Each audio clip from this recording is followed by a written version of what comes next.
Enfim, observando bem o que a palavra de Deus pode nos ensinar sobre ela, sobre as preocupações do Senhor para conosco, tá bom? Eu estou aqui ajustando aqui algumas coisas para que tudo corra muito bem. E nessa oportunidade nós queríamos dar o nosso bom dia a todos, né? E que o Senhor nesse dia possa nos usar de maneira especial na vida das pessoas, no cotidiano das pessoas.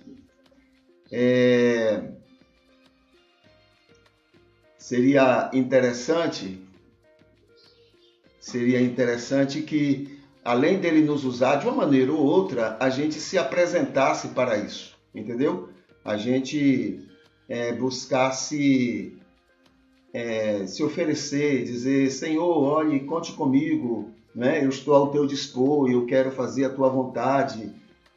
Isso é claro que ele já sabe, porém, na hora que a gente faz isso, nós mesmos nos apresentamos a nós mesmos para esta vontade, entendeu? Então, não é que Deus precise, mas nós precisamos dessa declaração para que meu organismo, minha vida, meu coração esteja aberto para atender a isso que é o nosso anseio, a nossa vontade de agradar ao Senhor, tá bom? Então, que esse dia seja muito especial. E, inclusive, eu queria também enviar esse bom dia para aquelas pessoas que Deus tem me dado o privilégio de fazer alguns atendimentos, de ajudar de uma forma ou outra, através dos conhecimentos profissionais, dos conhecimentos, né, dentro da área de psicanálise, psicologia, a gente tem ajudado algumas pessoas. Então, o nosso bom dia também para essas pessoas. Vamos para o nosso hino. O hino, esse hino a gente canta lendo ele, tá bom? A gente vai ler, então, e a gente pode, então, aprender alguns aspectos, né, alguns ensinos que esse hino pode nos trazer, tá bom? Então, vamos ver aqui. O hino, o título é A Graça, né, o Amor e a Comunhão.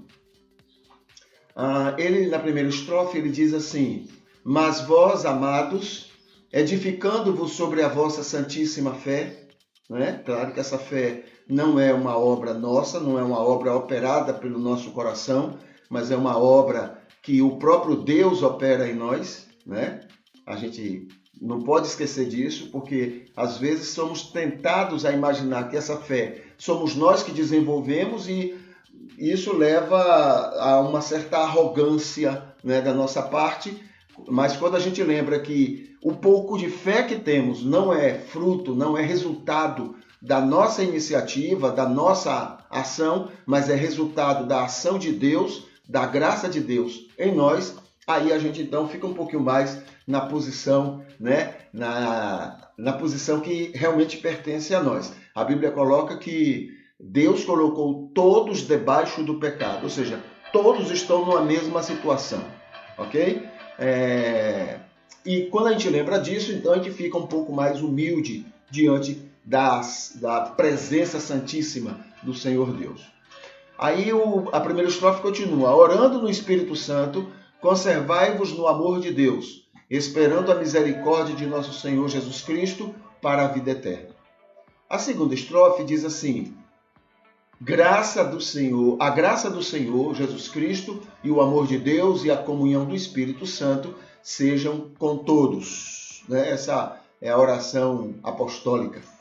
E a terceira estrofe diz: ao único Deus, nosso Salvador, por Jesus Cristo, nosso Senhor, glória, majestade, domínio e poder, antes de todos os séculos e agora e para todo sempre. Então é um reconhecimento em relação a Deus, em relação a quem Ele é e o que Ele tem sido, para com todos nós. Tá bom? Esse é o hino que a gente teve para hoje.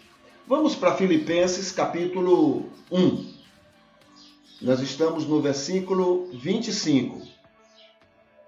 Depois que Paulo fala do seu interesse, veja só, primeiro ele fala que é bom estar vivo, e continuar pregando o Evangelho, mas melhor do que isso é estar com Cristo. Então ele não tinha mais aquela ideia de que ao morrer ele ficaria aguardando a volta de Jesus, não. Ele já morreria, o texto diz assim: partir e estar com Cristo. Isso é melhor do que estar vivo, é partir e estar com Cristo.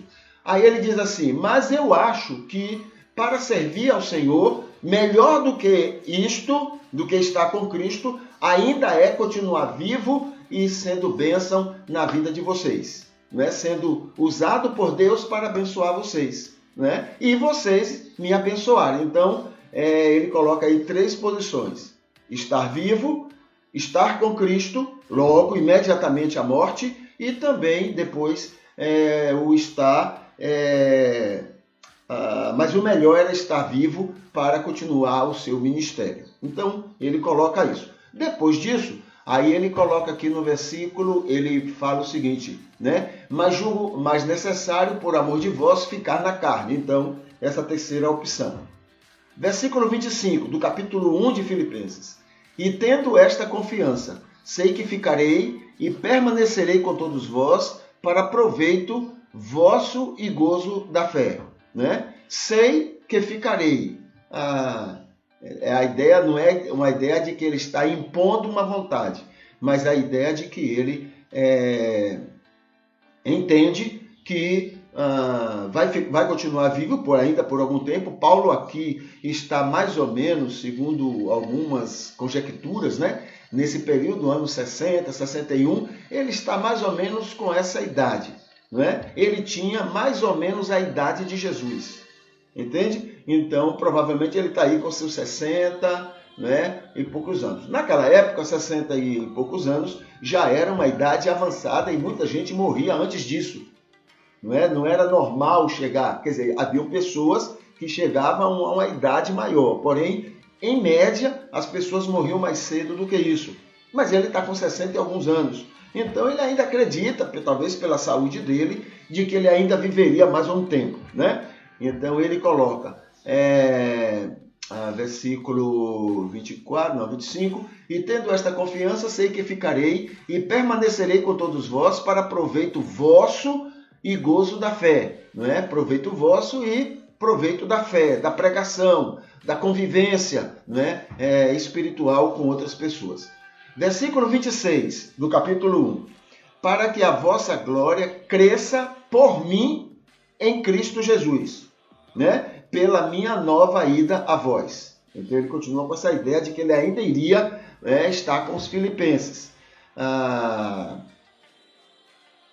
Se você for olhar o mapa, ali está Roma, ali está a Itália, aquela bota lá no Mediterrâneo. Logo após tem então as ilhas, as ilhas não, mas aquela, tem um nomezinho que dá para aquela entrada onde fica a Grécia, a entrada no mar que fica a Grécia, Então ele não está tão distante assim. Hoje, provavelmente com um dia de viagem, chega lá de ônibus, né? Talvez uns 5 dias a pé, ou 10 dias a pé, o que seja. Mas ele tinha a ideia de que ele iria ainda a Filipos, né?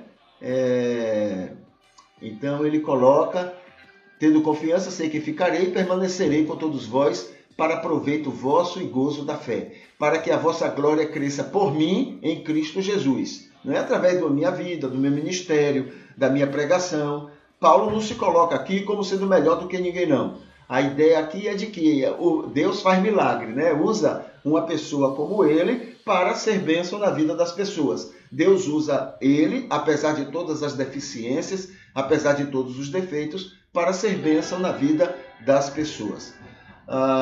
Versículo 27, somente, aí ele coloca, somente deveis portar-vos dignamente conforme o Evangelho de Cristo, para que, quer vá e veja, né, quer esteja ausente, ouça acerca de vós, que eu continue ouvindo as boas notícias sobre vocês. Aquilo que ele falou no início da carta, para que eu continue tendo a alegria de ouvir muitas coisas boas sobre a vida de vocês, sobre o testemunho de vocês, a convivência de vocês, né, a pregação de vocês. Então, que Deus me dê essa alegria.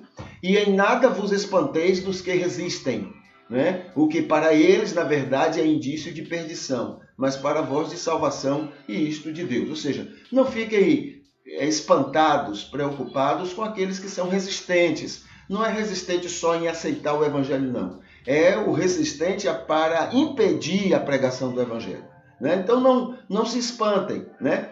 Isso não quer dizer que a gente deve viver em briga com essas pessoas, entendeu? É natural que alguém que não conheça o Evangelho se esforce contra o Evangelho, resista, entendeu? Mas Deus ama essas pessoas. E a gente tem que ir pelos caminhos de Jesus, os caminhos da paz, da tranquilidade. A gente tem que conquistar essas pessoas sendo luz e sal, e não impondo o que eu creio, e não impondo aquilo que a gente acha que eles devem crer ou devem fazer. Entendeu? É pelo amor, é pelo carinho, é pelo respeito, é pela tolerância, é pela outra face, é pelo andar segunda milha. Essas são as maneiras que Deus quer que a gente use para chegar a essas pessoas. E o Espírito Santo saberá fazer perfeitamente a sua obra na vida dessas pessoas. Agora, quanto mais a gente briga, a gente usa as armas que não são nossas, quanto mais a gente faz isso, mais eles resistem, mais eles se colocam contra. E isso não é favorável ao Evangelho. Então não se espantem. Porque a vós vos foi concedido em relação a Cristo não somente crer nele, mas também padecer por ele.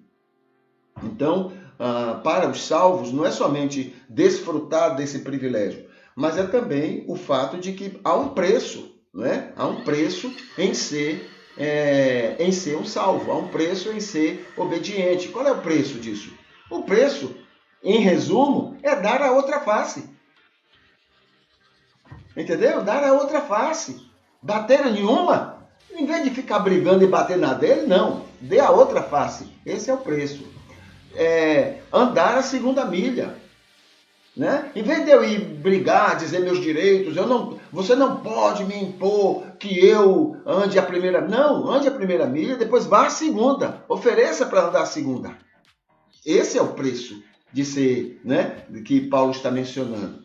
Não é somente crer, não é somente desfrutar do Evangelho, mas é de padecer por ele. Né? Versículo 29. Tendo o mesmo combate que já em mim tendes visto e agora ouvis está em mim. Então, Paulo se coloca aqui não como um modelo, mas ele coloca como um exemplo dos momentos onde ele, em vez de ficar na luta, na briga, na confusão, em usar seus direitos como romano, ele se submeteu, ele aceitou e ele teve, então, uma boa convivência com as lutas, as dificuldades que vieram para o seu ministério. Tá bom? Então, esse é o primeiro capítulo de Filipenses. Amanhã a gente começa, então, o segundo capítulo. Tá bom? E esse primeiro capítulo, se encerrasse aqui, já tinha encerrado com chave de ouro. Tá bom? Mas ainda tem mais coisas nessa carta que vai nos ser muito úteis. Muito úteis. Se você puder, volte a ler esse capítulo 1, para que você possa ver a beleza, a poesia, o carinho de Paulo, né, em falar com aquele povo, com aquela igreja. Perguntas que me fazem, tá bom? Perguntas que me fazem. Nós, conversando com o Moisés, né, que na semana, antes de ontem, ou antes de ontem, não me lembro, mas ele colocou um ponto de vista, ele fez uma pergunta sobre a questão de essa luta que está havendo aí para obrigar as pessoas, né, a obrigar as autoridades a se submeterem às vontades dos evangélicos, das igrejas, dessas coisas todas, né? Então, que opinião eu teria sobre isso? Então, nós conversamos ontem, né? Nós dissemos, deixa eu repetir aqui rapidamente, para poder ter uma ideia, porque aí depois ele tem mais algum comentário e a gente vai falar sobre isso. Então, ontem eu lembrei que, por que essa confusão toda? A confusão toda é só uma. Nós que dizemos crer no Espírito Santo, não temos essa cantiga? Nós que dizemos que Deus tem tudo sob controle, não tem essa cantiga também, né? Para poder, né? Faz parte da nossa música, faz parte do nosso dia. E a gente canta isso o tempo todo. Deus tem o controle de tudo. Deus sabe como cuidar da situação. Nós não temos essa conversa? Pois bem, na hora da prática, a gente não crê em nada disso. O que é que a gente faz então se não crê? A gente parte pro muque. Tem que ser na luta. Porque o nosso Deus, que a gente diz que tem controle, que é poderoso, que sabe tudo, o Espírito Santo que sabe como fazer a obra, a gente não diz isso? Mas na hora da prática a gente não acredita. Aí a gente vai para a luta. Eu vou defender Deus, eu vou defender o Evangelho, eu vou defender a fé, eu vou defender a Bíblia. A gente fica nessa briga porque a gente não acredita no que a gente canta, no que a gente fala, no que a gente ora, no que a gente prega. Lá fora o povo está vendo isso. A gente não crê nisso. A gente usa mais a religião para uma satisfação, um lazer, uma coisa nossa, do que mesmo por uma questão espiritual. Porque a gente não crê nisso. Porque se a gente cresce, a gente descansava. O mundo estava pegando fogo, perseguindo, matando, o que for. A gente descansa, porque Deus está no controle. Não é isso que a gente diz. Mas não, a gente vai para a luta. A gente vai para a guerra, a gente vai defender, a gente vai brigar. E com isso a gente não atrai as pessoas para Jesus. A gente empurra elas, a gente joga fora elas. Porque a gente quer impor aquilo que a gente quer que aconteça. Entendeu? A gente não repete Jesus. A gente faz como Pedro. Pega a arma e vai furar a orelha do povo. A gente faz isso. Sabe por que isso? Porque a gente não crê. Porque crer, fé, é descansar. Fé é descansar. Não é essas coisas que estão ocorrendo, né? Mas muito bem, então veja só. Primeiro, não cremos na ação do Espírito de Deus. Não cremos. A gente prega, fala, canta, ora, mas não cremos. É por isso que a gente vai fazer no lugar dele. Se ele não faz, a gente faz. Essa é a ideia, tá bom? Então, conscientemente e inconscientemente, né, agimos achando que já que ele não faz, a gente vai fazer. Ou voluntariamente ou não, a gente faz. Termina a gente fazendo, né? A gente tem medo porque não crê no Espírito, porque não crê em Deus, não crê no poder dele. A gente tem medo de perder recursos, porque as igrejas têm despesas. Então fica com medo de perder dinheiro. A gente tem medo de perder pessoas, entendeu? Porque é uma disputa. Quem é que cresce mais? Quem é que tem mais gente? Quem é que ganha mais gente? É por isso que é inventado 1000 coisas para inchar as igrejas de gente. É uma disputa, né? As pessoas precisam inchar a igreja para mostrar que elas são boas, que elas são, né, o evangelho delas é melhor, que não sei o quê. Há essa disputa. A gente precisa mostrar fé para a gente, para as pessoas e para o mundo. Então a gente precisa mostrar. Sabe o que significa isso? Que a gente não crê que tenha. Quando eu preciso mostrar, provar para os outros uma coisa que eu sou ou que eu tenho, é porque nem eu acredito que tenho. Então eu preciso provar. Agora, quando você não precisa provar para ninguém. Entendeu? Quando você descansa, quando você crê que você é aquilo, você não precisa ficar provando, olha, fulano, eu sou isso, olha, ciclano, eu sou isso. Não. Agora, quando você vê gente querendo provar que tem a fé, né? Provar para Deus, provar para si mesmo, provar para a congregação, provar para as pessoas, provar para o mundo, é porque essa pessoa nem ela crê que ela tem fé. Aí ela precisa ficar provando o tempo todo. Entende? A outra coisa é precisamos mostrar poder. Precisamos mostrar para o mundo que nós temos poder. Por exemplo, um pastor recentemente disse para um político: se você fizer isso, eu vou levar a todos nós a não votarmos mais em você. Chantageou com a fé e com a alienação, né, dos seguidores dele. Ameaçou. Percebe como é que funciona? Então nós temos todas essas deficiências. Sabe por quê? Não cremos no Espírito Santo. Não cremos que o Espírito tem o poder, tem a condição de fazer a sua obra. A gente vai e quer fazer na força, no muque, na briga, na luta, no ódio. Você vê ódio nas expressões das pessoas? Entendeu? Abre o Facebook de qualquer crente. Você vai ver lá no Facebook ódios. Ódios. Gente mostrando ódio. Não é contra coisas que pessoas fizeram, não. É contra as pessoas. Ódio contra as pessoas. Tá lá, bem claro. Não tem receio mais, não. Tá claro. Hoje é uma coisa normal. O crente distribuir mentiras, distribuir fake news. Ele nem sabe se aquilo é verdade. Mas como aquilo é contra fulano ou contra Beltrano, então ele coloca, ele distribui, ele fala para todo mundo. Isso é normal hoje, é comum.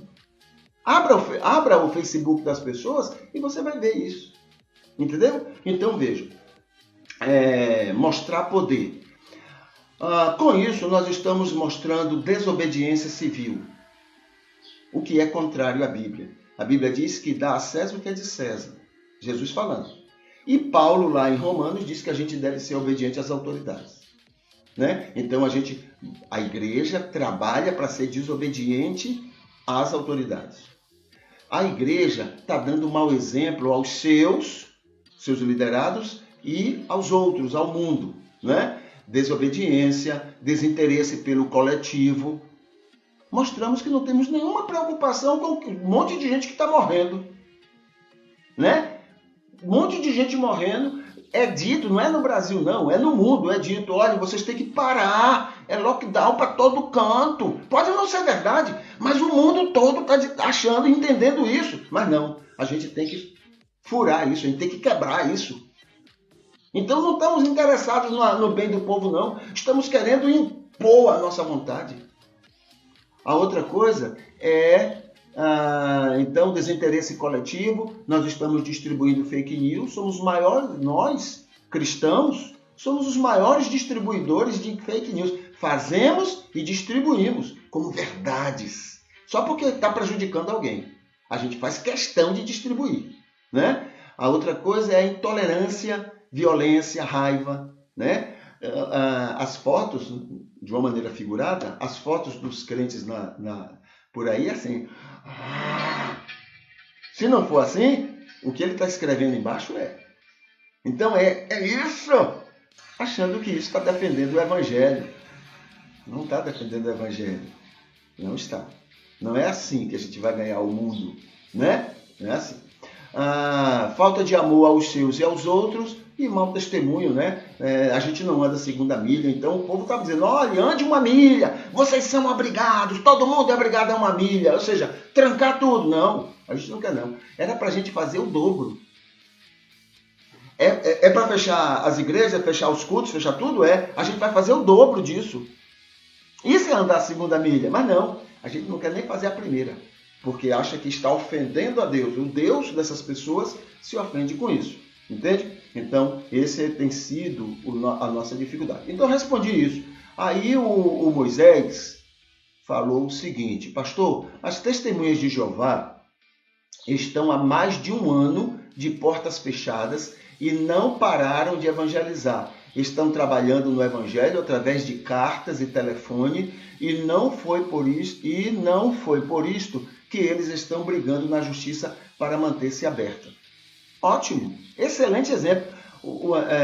Depois que passar tudo isso, né, os governos vão dizer, olha, entre os cristãos teve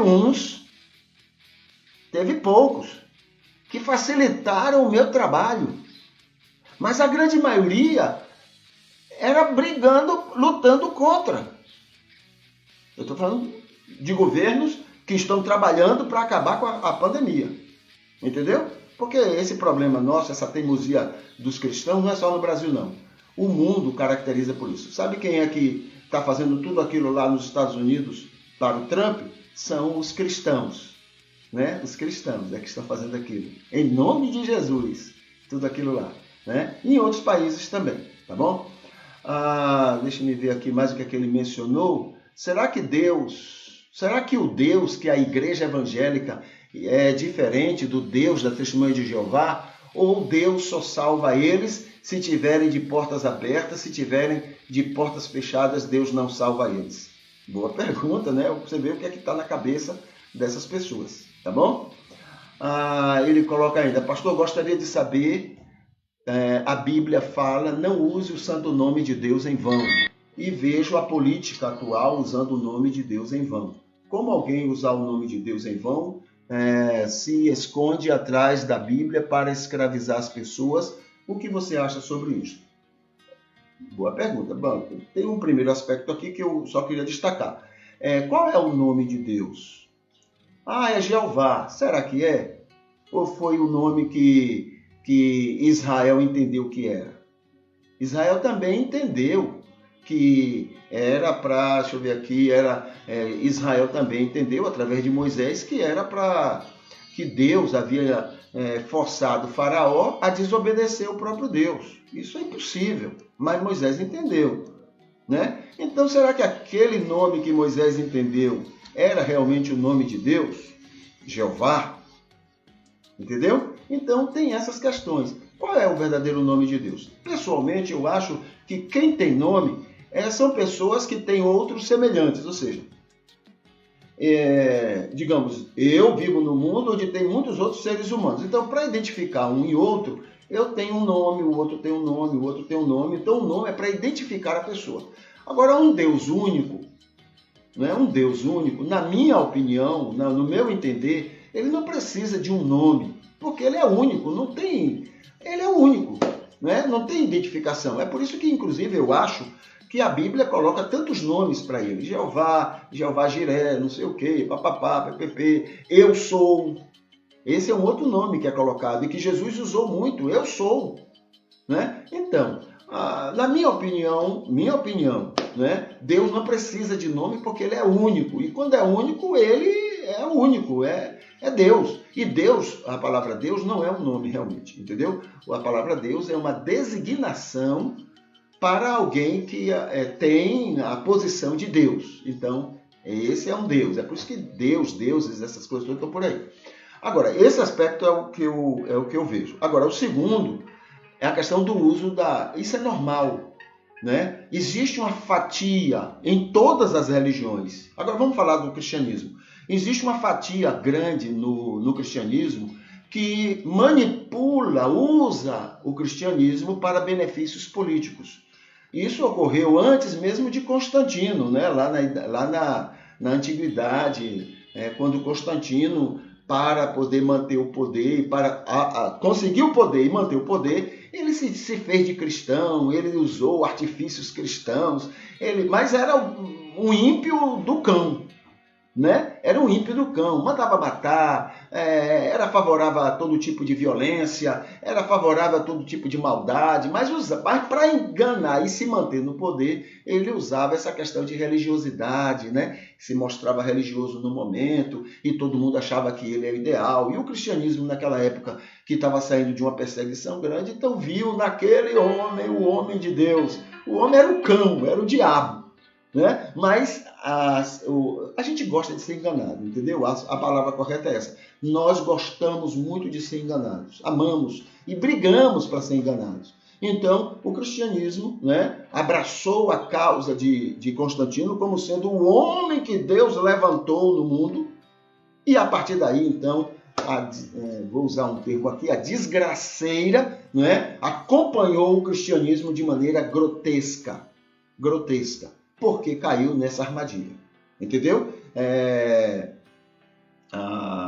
Mas mesmo antes de Constantino era normal isso, usar, não é, a política. Lembra de Nero? Nero também usou religião, mas foi outra religião contra o cristianismo para poder atear fogo em Roma, porque o povo, em nome de algum Deus, em nome de Deus, gosta, adora, ama ser enganado e ser levado, manipulado através disso, né? Quando você não conhece Bíblia, qualquer pessoa pode lhe conduzir dizendo que Jesus e Deus mandou fazer alguma coisa. E você faz.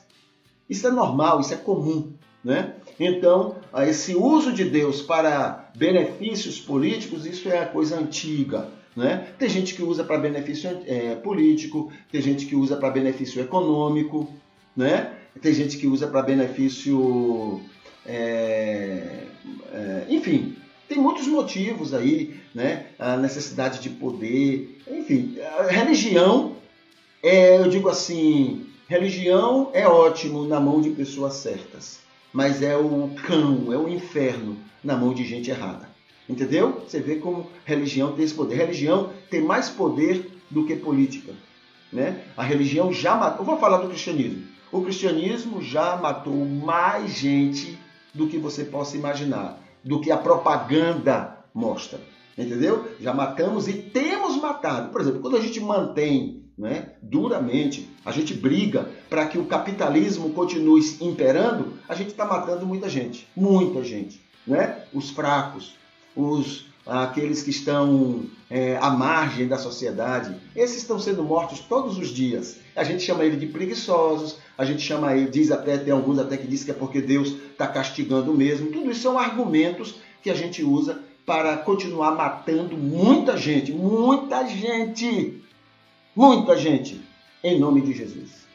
Entendeu? Então, a religião também serve para esse tipo de manuseio, esse tipo de manipulação de pessoas. Tá ok? Ok. Dito isso, deixe-me ver aqui para a gente encerrar, né? Perguntas que me fazem, então a gente conversou um pouquinho. E eu queria só lembrar o seguinte: o que é culto a Deus?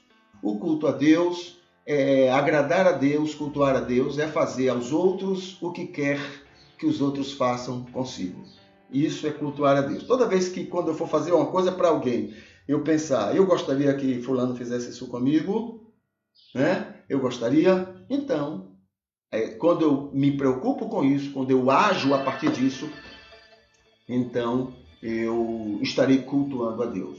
Eu querer para os outros aquilo que os outros façam comigo. Por exemplo, quando eu distribuo mentiras sobre alguém, eu gostaria que alguém fizesse isso comigo. Ah, mas ele realmente fez. Ele realmente fez? A pergunta é essa.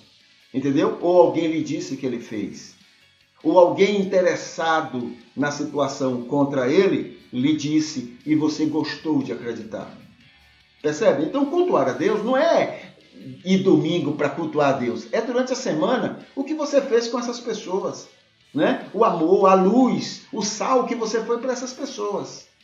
Entendeu? Então, é perda de tempo. A gente ir para a igreja, cantar, quando durante a semana a gente matou gente, a gente prejudicou gente, a gente esteve contra, porque são pessoas amadas. Deus ama intensamente essas pessoas. Ah, isso quer dizer que eu devo aplaudir tudo que os outros fazem? Não. A gente deve questionar, a gente deve desprezar o que elas fazem ou o que elas pensam. Entende? E que eu não concordo. Não é porque está certo ou errado, é porque eu não concordo. Então, eu não me envolvo, eu não concordo com aquilo. Mas a pessoa, essa é importante para Deus. E se eu quero agradar Deus, eu tenho que agradar essa pessoa, eu tenho que ser bênção para essa pessoa.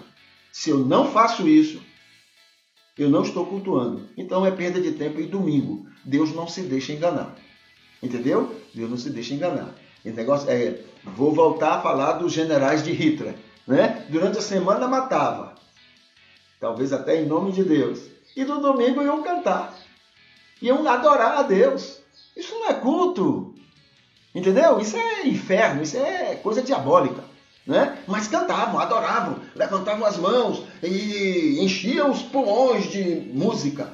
Isso é tolice. Né? Amar as pessoas, cuidar das pessoas, independente do que elas fazem, independente do que elas pensam, isso aí sim é fé, é cristianismo, é adoração a Deus, ao Deus que a gente diz que quer adorar, tá bom? Então, o culto, ele é terapêutico. Culto é amar as pessoas, é acolher as pessoas, independente do que elas fazem e do que elas pensam. Às vezes a gente critica o que alguém faz e, como todo mundo já está acostumado, a gente pensa que está falando mal da pessoa. Não, a gente fala mal, a gente critica, a gente reclama do que ela fez e não a pessoa.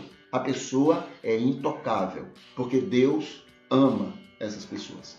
Tá bom? Isso é culto, isso é adoração a Deus de maneira terapêutica, a maneira bíblica, a maneira do coração de Deus. A gente vai orar. Querido Deus, amado Pai, muito obrigado por esta semana, muito obrigado pela tua companhia, muito obrigado por todas as alegrias e bênçãos que apareceram, que vieram até nós nessa semana. E queremos pedir por aquelas pessoas que nessa semana sofreram, perderam alguém, pessoas que estão sem conforto. Ó Deus, que Tu continues abençoando essas pessoas, confortando, dando a elas, ó Deus, nova maneira de ser, nova maneira de viver. E, ó Deus, elas possam superar essas dificuldades. Nós estamos pedindo, agradecendo tudo isto, no nome santo de Jesus. Amém.